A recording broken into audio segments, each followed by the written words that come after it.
Okay, we just got the House of Dragon season 3 trailer. I put it up there somewhere. Anyway, how y'all feeling? What y'all thinking? Is we liking it or is we not liking it? Just for me personally, this is what I signed up for. This is what I wanted. When I heard they was doing this show based off the book Fire and Blood, I wanted the chaos. I wanted the carnage. I wanted the drama. I wanted the violence. I wanted the side quest stories that also ended up in violence, chaos, and carnage. I wanted that. I wanted to see meat and cheese or how I wanted to see all of that. But most importantly, I wanted to see dragon on dragon action. That ain't even sound right. But I wanted to see the dragon on dragon action. But I also wanted to see, just pure violence, just pure fighting. I want to see men in armor going to war. Matter of fact, if you teleport me into the Middle Ages to a time frame or dimension or universe that's like Game of Thrones, give me a mace. Give me a mace and give me an axe. I don't want no sword. I think the mace and the axe probably would do more damage, other than having a longbow in that time period. But yeah, give me that. Sign me up. Put me in the field.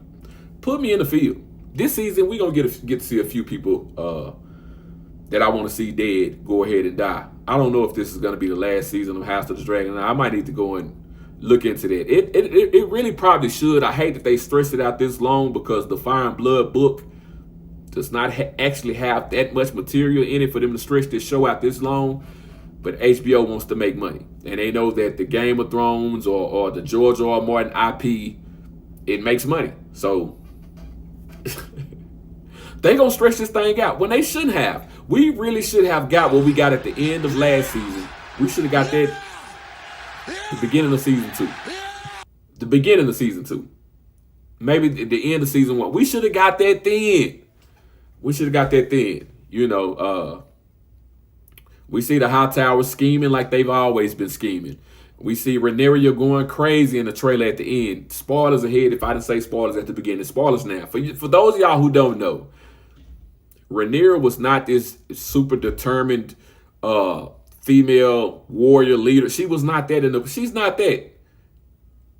She might have been rightful heir to the throne, but she's definitely crazy. She definitely got the coin flip where they say the guys play a cruel trick. They flip a coin on whether Targaryen is going to be crazy or not. She's definitely crazy. She's definitely crazy. Meanwhile, a lot of people thought that was Daemon, and Daemon has never been crazy. He might be a little bit of an egomaniac, but he's not crazy. Rhaenyra is the crazy one. That's the one they should have feared the whole time. While the Hightowers was meddling and maneuvering and trying to find their way to power. I guess that's the whole concept of Game of Thrones in the first place. I know that George R. R. Martin based a lot of Game of Thrones on the War of the Roses that went on in Europe in the Middle Ages. So a lot of that scheming is gonna happen. You see you see the king or the former king, the one that was supposed to be burnt alive and crushed by a dragon, saying he wants to kill his brother really, really bad. He can't wait to kill his brother. Like that's something that's beyond me. I could never understand that thinking. Nah, I could. He deserved to get killed. He deserved to get killed. But anyway, man, I'm excited for this season. When I saw the trailer came out, I couldn't wait to look at it. A lot of the visual effects look really good. This is the reason why it takes so long for a new season of House of the Dragon or Game of Thrones to come out with. Dunk and Egg won't have that problem because they don't have any dragons to come up with. And you really don't have to create any massive army battle scenes for Dunk and Egg with none of the novella stories so far. I mean, you have some battles, but none on the scale that you're going to get in this show right here.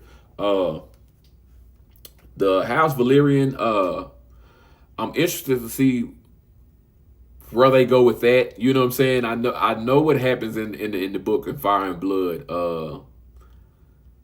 I'm interested to see where they go with that though. I'm very interested because he got 2 bastard sons. One has a dragon and the other one is just captain of a ship. And his wife is gone. His wife is dead. You know what I'm saying? He lost his wife. He got a natural born son that's dead. And then he has, I think that's his daughter. Is that his daughter? Is that one of? I might be tripping. That might be one of Damon's daughter that when they got the dragon that was in the Eyrie. Yeah, I think that's one of Damon's daughters that he had with his black wife that was a Valyrian. You know what I'm saying? I'm getting it all mixed up. You know, I talked about this before. I'm not for. I'm not one of the people that care about race swapping. Even though I would love to see black people in a lot more stuff, just in things said in this time period and just reading the books, I know from reading the books that George R. R. Martin has black people in the books. They're just not Valyrians and Targaryens and things of that matter. You know what I'm saying? So it kind of messes with my mind. But, you know, I'm still going to root for her. You know, I wish we could have got Nettles from the book in the show. She's not going to be in the show. But anyway, I'm excited, man. I just had to go on and rant for a little bit. I'm excited for this season coming up of House of the Dragon. I'm also excited for the movies for the Aegon the Conqueror coming up. I can't wait for season 2 of Duncan. I'm excited for all of it, man. George R. R. Martin finished the wins of winter. That's what I'm really on. Show you.